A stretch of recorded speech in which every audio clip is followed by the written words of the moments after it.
Saterasna walakin a'dzamuha jeung tatapina ari panggede-gedena itu ni'ami dunya eta inhasaro narima karingkes fi salasati asya'a dina tilu pirang-pirang perkara. Takbilun nisa'i hiji nyium pirang-pirang awewe, walam suha jeung kadua nyabak itu nisa. Wa idkhulu dzakari jeung katilu ngasupkeun si tampan fil farji kana si bau. Qala parantos ngadawuh sa asyairu syair min bahri rojazi tina bahar rojaz.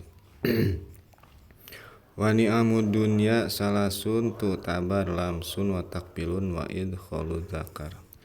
Wa ni'amud dunya jeung ari pirang-pirang nikmat dunya eta salasun aya tilu tu tabaru diringkes dibahasakeun itu salas lamsun kahiji nyabak wa takbilun jeung kadua nyium wa idkhalu dzakar jeung katilu ngasupkeun si tampan. Wa qala jeung parantos ngadawuh saha akharun anu sejena.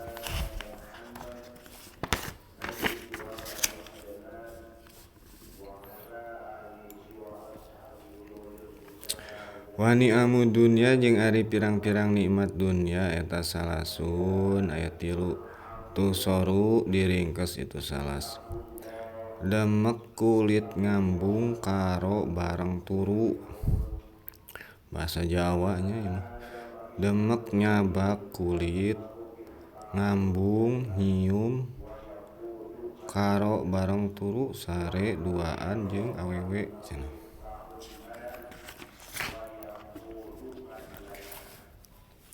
Tos sakitu heula.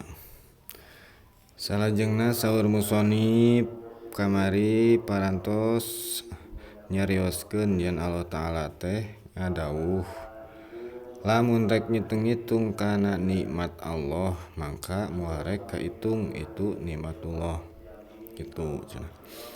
Tah terus ku musannif diteraskeun tapi ari panggede-gedena nikmat dunya teh nikmat dunya nya imah. Tah narima karingkes dina tilu perkara cenah cek musannif teh. Mana anu tilu? Hiji takbilun nisa nyium awewe. Nah nyiumna mah rek nyium leungeun, rek nyium pipi atau nu sejenna kitu nya. Tah eta nikmat dunya, nikmat lamun awewe meureun nyium lalaki kitu. Sabalikna walam suha tuluy nyabak itu nisa. Nyabakna mah nyabak naon we kitu da hararipu meureun nya awewe mah da nu hipu aya tuluy ngan aya nu bau kitu. Pokona mah nyabak lah ngagacel geus.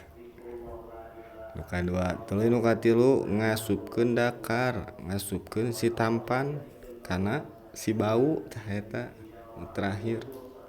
Jadi diringkes ku musannif nikmat dunya teh nyaeta hiji nyium, kadua ngagacel, katilu ngalekuy tah kitu.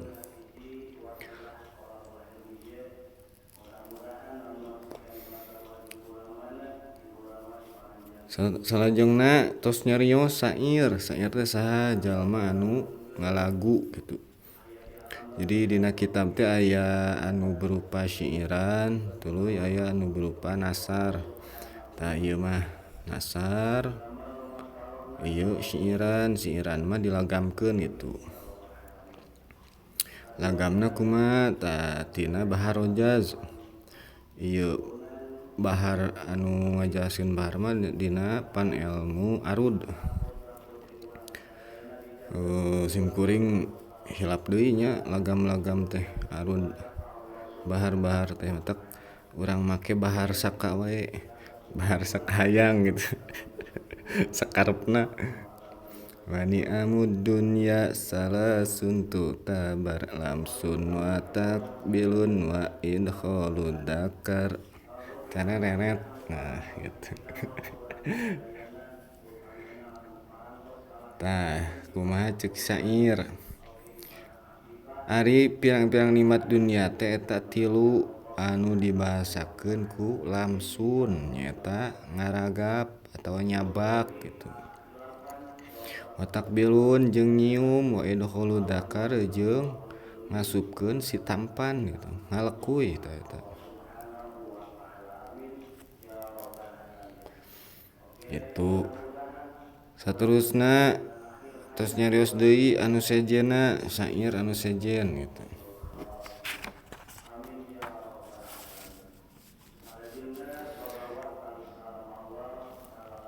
Wani amud dunya salasun tusoru demek kulit ngambung karo bareng turu.